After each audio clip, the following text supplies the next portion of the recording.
The Department of Homeland Security showed up to Mahmoud Khalil's apartment, detained and arrested him for his activism at Columbia. I try and limit how often I tell people we should be panicking over news. However, so much has happened so far this week, and it's only Tuesday, that we have been added to the Global Human Rights Watch list because other countries are concerned about watching the decline quickly of our civil liberties. So let's break down how we often do, how everything from this week alone fits into the Yahtzee's original plan. Because a lot has happened this week, and I'm not seeing enough people cover all of it. Quick recap, as we recall, the party was not very popular early on, and it took them a while to weasel in, and they won by a very small majority of seats. They were the original fake news pioneers. A lot of their platform was ran based off of fear and making people question reputable sources and facts. And they redirected a lot of the discontent and fear in the country onto transgender people and immigrants. Does this sound familiar? And of course, as we know, for the last week or two, they have especially been going full force against trans people and the LGBTQ community. I'll give you a second to read some of these headlines,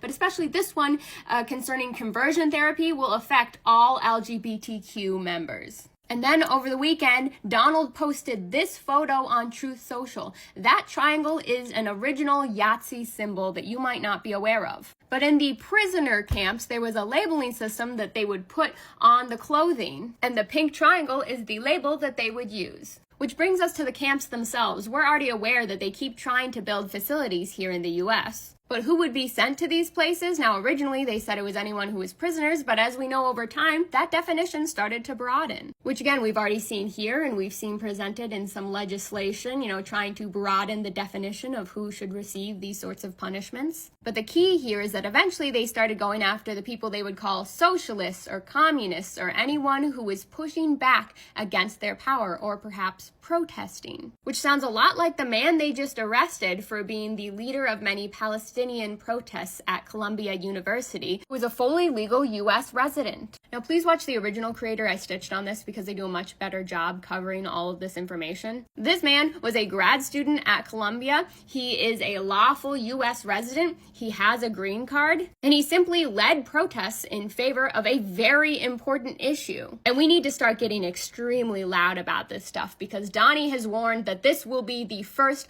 of many to come in his administration. Which I guess isn't surprising given his horrific AI video that he shared a while back on Truth Social. We are witnessing the definition of a fascist dictatorship, and we need to keep saying it.